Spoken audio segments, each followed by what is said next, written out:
पहली खबर आपको दिखाएंगे, सड़क की आस सांसद जी ने किया निराश।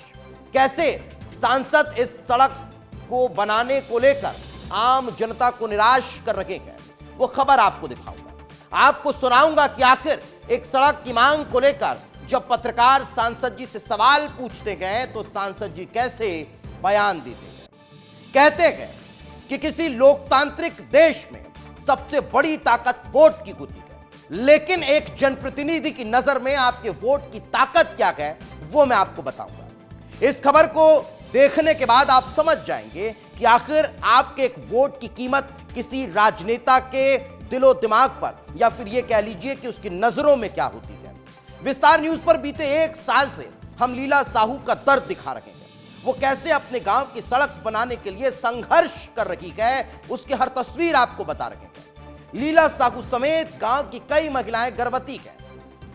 बारिश के बाद मुश्किलें और बढ़ रही हैं। लीला साहू एक बार फिर आवाज उठा रही हैं और गुहार लगा रही हैं, कोई तो सुने।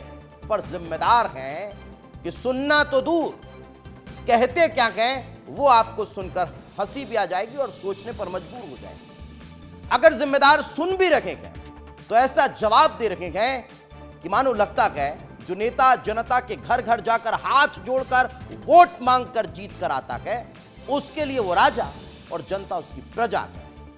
ऐसा ही कुछ जवाब सांसद राजेश मिश्रा दे रखे हैं।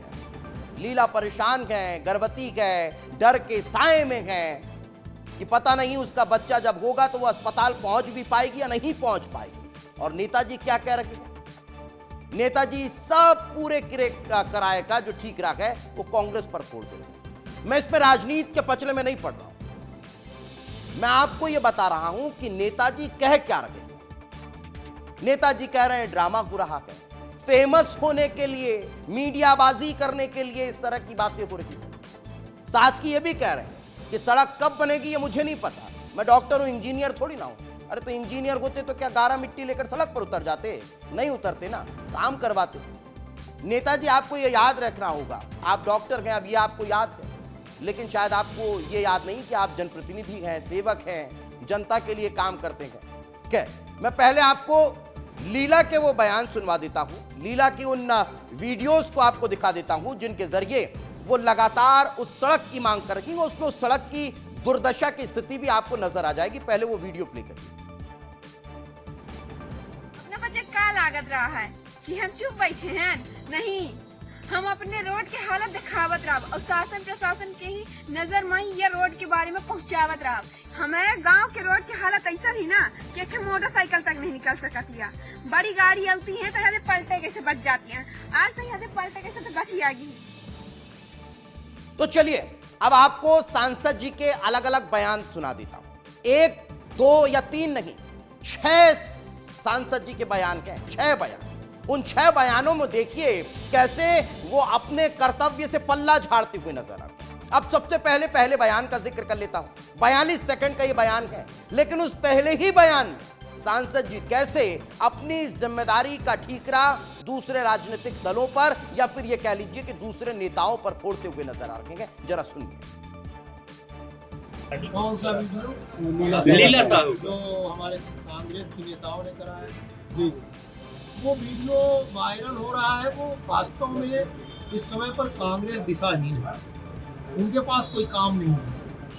तो जिस तरीके से महाभारत के युद्ध में किसी दूसरे को सामने करके और युद्ध लड़ते थे तो बड़े बड़े शस्त्र नहीं चलाते थे, मैं यहाँ नाम नहीं लेना चाहता हूँ।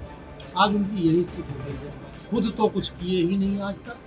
अब किसी न किसी तो किसी महिला को पकड़ लिया, किसी व्यक्ति को पकड़ लिया, अन्य लोगों को पकड़ के उनको सामने करके उनके पास तो बात करने की कोई आज औचित्य है नहीं। वाह सांसद जी वाह, आपसे पूछा गया था सड़क को लेकर, आप बयानबाजी कुछ और कर रहे हैं। आप द्वापर और त्रेता युग में पहुंच गए, बताने लगे कि कैसे अस्त्र शस्त्र नहीं होते थे तो चाल वहां पर चली जाती थी। अरे महोदय, सड़क के बारे में पूछा था उसके बारे में बोल दीजिए। अब ये 42 सेकंड का आपने बयान सुना, अब दूसरा बयान सुनिए।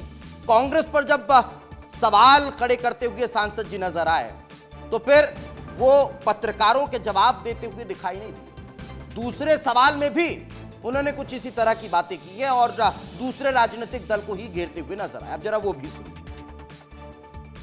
जहां तक आप जिसकी बात कर रहे हैं मैं वहां उठ जाता हूं। हमारे पूर्व मंत्री जो कांग्रेस की सरकार थी, 18 महीने के मंत्री थे और बिंद क्षेत्र में अकेले मंत्री, उनके पास विभाग भी वही था।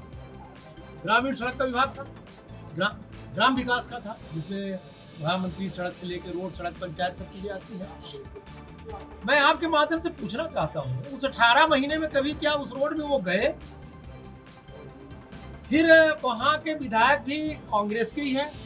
कांग्रेस ने आज तक, कांग्रेस के सम्मानित विधायक लगातार रहे एक पद पर सीट छोड़ के, क्या कभी उस रोड में गए? कभी कोई प्रश्न उठाया विधानसभा में? कभी कोई एक लेटर लिखा क्या उस रोड के लिए? मेरी जानकारी में अभी तक नहीं। लेकिन मेरे सांसद बनने के बाद उनको ऐसा लगता है कि हाँ, हमको लड़ने के लिए हम खुद तो डायरेक्ट लड़ नहीं सकते आमने सामने, तो किसी भी ऐसे आदमी को जिसको लगता है कि सामने कर लो, मीडिया में आने की जिसकी थोड़ी सी इच्छा है उसको सामने कर लो, टीआरपी बढ़ाने की जिसको इच्छा उसको सामने कर लो। वाह सांसद जी, क्या बात।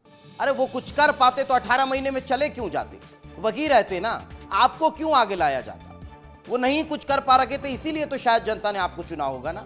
लेकिन आप क्या कह रहे हैं, उन्हीं का राग आप रहे, वही 18 महीने की बात। आपको सांसद बने कितना वक्त हो गया, अब तो बन जाती वो सड़क, अभी भी नहीं बन पाएगी तो कब बनेगी? खैर चलिए, ये आपने दूसरा बयान सुना।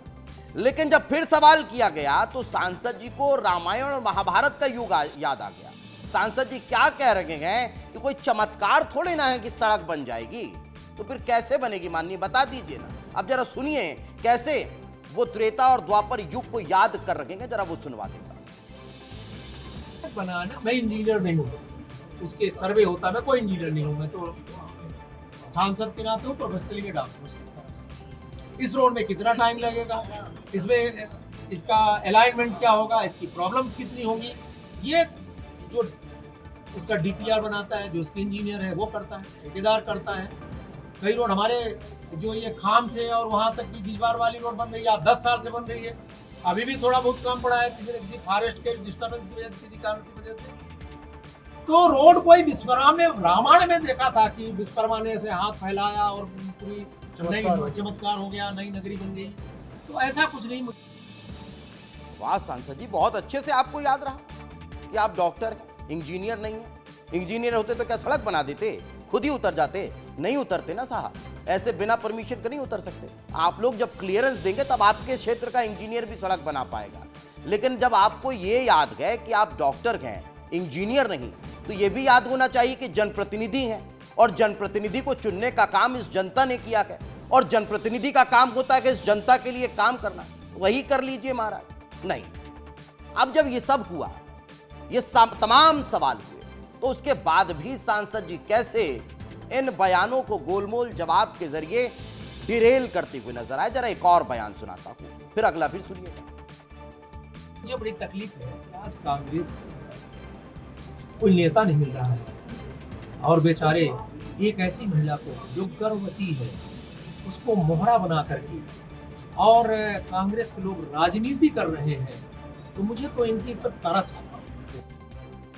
वाह सांसद जी वाह, जिसको आप बेचारी कह रहे हैं ना, उस बेचारी का ही दर्द समझ लीजिए ना। छोड़ दीजिए उस गांव में कितनी जनसंख्या है, कितने वोटर हैं, कितने लोग इस सड़क की वजह से परेशान हैं। वो जो बेचारी है ना जिसका आप जिक्र कर रहे हैं, उसी बेचारी का दर्द समझ लिए होते तो शायद अब तक सड़क बन गई होती। मगर अब आपको यह भी बताता हूं कि जब सांसद जी से पूछा गया कि जब डिलीवरी का वक्त आएगा, लीला साफू जैसी कई महिलाएं वहां पर गांव में हैं, सड़क नहीं बनेगी, समय से नहीं पहुंच पाई, कोई दुर्घटना हो सकती है, तो सांसद जी की भाषा शैली को सुनिएगा। मैं उसके बाद उस शब्द को रिपीट करूंगा, अभी नहीं कर रहा हूं। आप पहले सांसद जी को सुनिए, सांसद जी क्या कह रहे हैं और एक जनप्रतिनिधि को क्या इस तरह की भाषा शैली का इस्तेमाल करना चाहिए। हमारे पास एम्बुलेंस है, हमारे पास सुविधाएं हैं, हमारे पर वहाँ पर आशा कार्यकर्ता है, हम व्यवस्था करेंगे उसकी। देखिए अब उसमें क्या चिंता की बात है, अस्पताल में भर्ती हो जाओ आकर के, अगर कोई ऐसी बात है तो भाई डिलीवरी का ETD होता है, एक्सपेक्टेड डेट होती है, उसके हम एक हफ्ते पहले उठवा लेंगे। उनकी इच्छा है तो यहाँ आकर के आ जाए, भर्ती हो जाए, हम सब सुविधा देंगे। हमारी सरकार भोजन पानी भी देती, सब कुछ करवाती है। इसलिए मैं समझता हूँ कि इसको सामने रख करके इस तरीके की बात करना कोई उचित बात नहीं है। अब किसी को मान लीजिए सोशल मीडिया में छाना है तो छाने के लिए आप कुछ भी कर सकते हो। ये तो फिर हर गांव में ऐसे ही होगा। सड़क मैं नहीं बनाता हूँ, सड़क इंजीनियर उसकी सर्वे करता है, कोई ठेकेदार बनाता है, डीपीआर बनता है, उसकी बहुत सारे प्रोजेक्ट्स, वैसे भी 2-3 साल लगता है। तो क्या हर गांव में कुछ ऐसा ही होगा इसलिए सड़क नहीं बना रहे हैं कि हर गांव में सड़क बनानी पड़ेगी? अरे तो बनाइए ना महाराज, काम है आपका और हमारा। और आप एक महिला के लिए एम्बुलेंस भेजेंगे, दूसरी के लिए भेजेंगे, तीसरी के लिए भेजेंगे, 6 से 7 महिलाएं वहां पर प्रसव पीड़ा से परेशान रहेंगी, कितनी एम्बुलेंस भेजेंगे? उससे अच्छा एक सड़क भेज दीजिए। और एम्बुलेंस के लिए भी तो सड़क चाहिए। जो रास्ता अभी नजर आ रहा है, मैं आपको बगल में दिखा रहा हूं, उसमें तो ट्रक फंस जा रहे हैं, एम्बुलेंस पहुंच पाएगी? वो गर्भवती को स्ट्रेचर लेकर गांव के लोग वहां तक पहुंचेंगे या फिर महिला खुद सड़क के रास्ते वहां तक पहुंचेगी? जहां एम्बुलेंस ट्रक नहीं पहुंच पा रहा, वहां एम्बुलेंस कैसे पहुंच जाएगी? उठवा लेंगे। ये भाषा शैली होती है एक जनप्रतिनिधि की। ये भाषा शैली कहां की है अभी समझ में आ रहा है। किस तरह की बयानबाजियां पूरे देश में चल रही है। खैर, अंत में सांसद जी फिर अपने रटाए बयान पर आ जाते हैं। कैसे दूसरे नेताओं को कोसते हैं, जरा वो भी सुन लेते हैं। पूछने क्या जरूरत है? और लेकिन इतना पूछता हूं, मेरे पहले जितने भी यहाँ नेता थे, कांग्रेस के नेता थे, उन लोगों ने क्या किया उस सड़क के लिए मैं आज पूछना चाहता हूं। और अभी मैं कल गया था सुपेला, मैं गया था सियावल साइड में गया था, सुपेला के कई लोग आकर के बोले कि साहब हमारे यहाँ सड़कें नहीं, नाली नहीं है, गाँव में नहीं है, जहाँ के श्रीमान थे, तो हम क्या करेंगे? आप एक आध दिन वहां भी घूमा हो तो ठीक रहेगा। वाह सांसद राजेश मिश्रा जी, वाह, मान गए आप। क्या बाजीगरी से आपने अपने कर्तव्य से पल्ला झाड़ लिया। सांसद जी, आप आज मैं एक पत्रकार होने के नाते ये कह रहा हूं, जनता तो आपको सुन रही है ना, आपके बयानों को सुना, आप मेरी बात सुनिए। याद कीजिए वो दिन जब दोनों हाथ जोड़कर आप इसी रास्ते से जनता जनार्दन के पास उसकी चौखट पर पहुंचे थे और वोट मांग रहे थे। पहुंचे थे ना? नहीं पहुंचे थे, इसी रास्ते से गए होंगे ना। यही वादा किया होगा कि मुझे जिताइए, मैं आपके दुख तकलीफों को दूर कर दूंगा, रास्ते बनवा दूंगा, सड़क बनवा दूंगा। सारे वादे किए होंगे ना। इस जनता को तो आप अपना परिवार बताते होंगे, बताया भी होगा, लेकिन अब क्या हो गया? अब आपका यही परिवार परेशानी में गए, यहाँ की 6 महिलाएं दर्द से करारने वाली गए, लेकिन उनका दुख तकलीफ आपको दिखाई नहीं दे रहा। आपने सुना होगा ना गर्भवती महिलाओं के बारे में, यह कहा जाता है कि उनका एक पैर जिंदगी की दहलीज पर होता है और दूसरा पैर मौत की दहलीज पर होता है। तो क्या आपको इन महिलाओं की तकलीफ नजर नहीं आ रही? उनका दुख दिखाई नहीं दे रहा है जो एक छोटी सी सड़क नहीं बन पा रही? सांसद जी, आप कहते हैं ना कि आप इंजीनियर नहीं हैं, होते तो क्या करते? सड़क पर उतर जाते ना, रेत गिट्टी मिट्टी लेकर सड़क बनाने के लिए। नहीं उतरते साहब, नहीं हो पाता। आप सांसद हैं। अगर अपने थोड़े से प्रयास से सड़क जल्दी बन जाएगी तो क्या बिगड़ जाएगा? उनका हल निकल जाएगा, गांव वालों की तकलीफें मिट जाएगी। अब फिर मैं ये कह रहा हूं कि माना कि आप इंजीनियर नहीं, आप भगवान विश्वकर्मा नहीं है, चमत्कार नहीं कर देंगे, मगर आप आम नागरिक भी तो नहीं है ना जो कुछ नहीं कर सकता। वो आम नागरिक कम से कम रील तो बना रहा है अपनी और दूसरों की परेशानियों को लेकर। आप अपनी शक्तियों को पहचान क्यों नहीं रहे माननीय? आप उसका इस्तेमाल क्यों नहीं कर रहे? जनप्रतिनिधि का मतलब होता है कि जनता की सेवा करना, तो फिर क्यों पीछे हट रखेगा?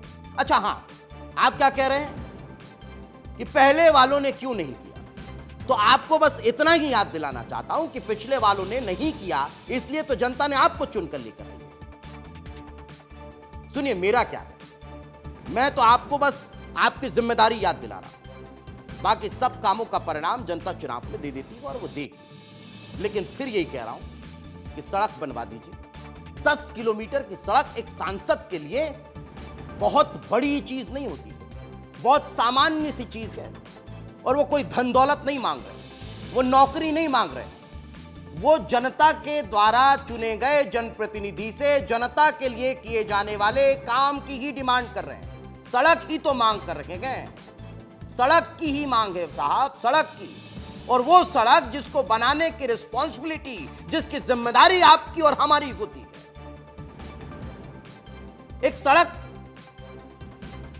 एक सड़क जनप्रतिनिधि को देने में कितनी दिक्कत होती है, क्या हो सकती है कोई दिक्कत। अब ये देखिए ना कैसे गड्ढे पड़े हुए, कीचड़, जहां ट्रक फंस रखे गए, वहां की सड़क बनाने के लिए अगर कोई गर्भवती मांग कर रखी गए तो क्या गुनाह कर रही है, नहीं देनी चाहिए सड़क।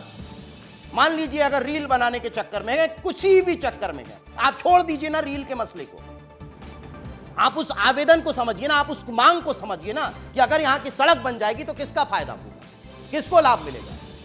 मुझे मिलेगा, मैं तो नहीं जा रहा वहां पर, वहीं के वोटरों को मिलेगा ना, जो आप ही के क्षेत्र के हैं, आप ही को वोट करेंगे। लेकिन नहीं साहब, हम तो कुछ भी कह देंगे, हम विश्वकर्मा जी थोड़ी ना, हम इंजीनियर थोड़ी ना है।